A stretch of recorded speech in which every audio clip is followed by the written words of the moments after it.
Olá, turma! Tudo bem com vocês?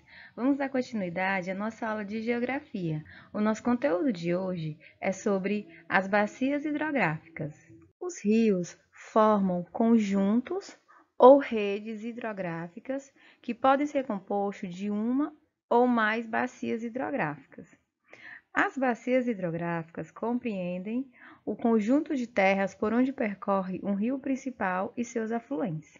Então, resumindo, a rede hidrográfica significa um conjunto de cursos de água de rios dispostos em hierarquias encontrado nas bacias, ou seja, nós vamos ter um rio principal, um afluente e o subafluente.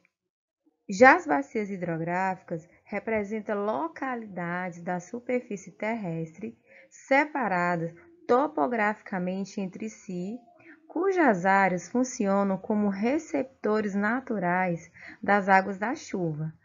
Devido a isso, todo o volume de água captado não infiltrado é automaticamente escoado por meio de uma rede de drenagem das áreas mais altas, ou seja, onde os rios nascem, para as áreas mais baixas, seguindo uma hierarquia fluvial, até concentrarem-se em um único ponto, formando o rio principal.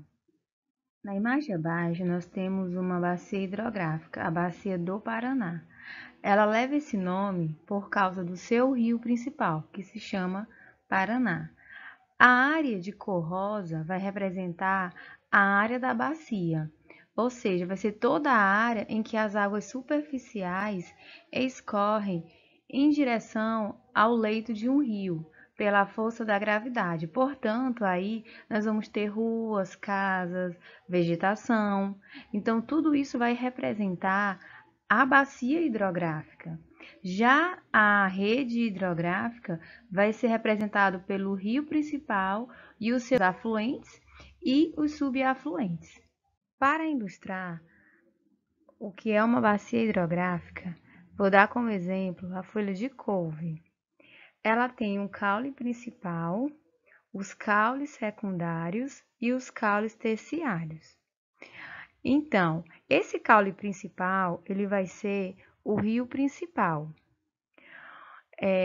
Os caules secundários vão ser os afluentes e os caules terciários vão ser os rios subafluentes. Assim, nós vamos ter um conjunto de terras drenadas por um rio principal, seus afluentes e subafluente, e que suas divisões, suas delimitações estão relacionadas com o relevo. No caso, você vai ver aí a folha, que ao redor dela é como se representasse o relevo. Nas porções mais elevadas do relevo ou divisores de água, a água é escoada para os afluentes, que são direcionados para um rio principal. Então, essas porções mais elevadas, elas são chamadas de interflúvios.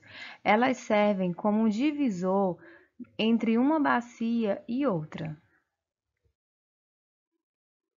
Na imagem abaixo, observe que a região mais elevada de uma bacia, ela vai servir como um divisor entre uma bacia e outra, ou seja, vai limitar entre a bacia hidrográfica do rio A e a bacia hidrográfica do rio B.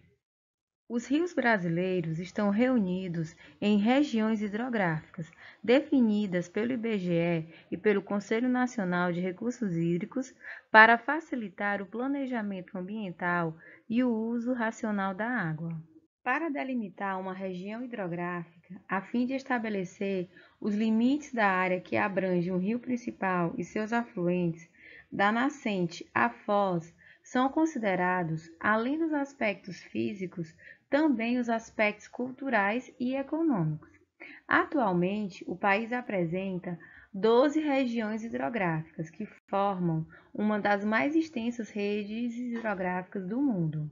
No mapa abaixo, podemos identificar as 12 regiões hidrográficas: a região amazônica, região Tocantins-Araguaia, região Paraguai, região Paraná, região Uruguai, região Atlântico Sul, região Parnaíba, região São Francisco, região Atlântico Sudeste, região Atlântico Leste, região Atlântico-Nordeste Ocidental e região Atlântico-Nordeste Oriental.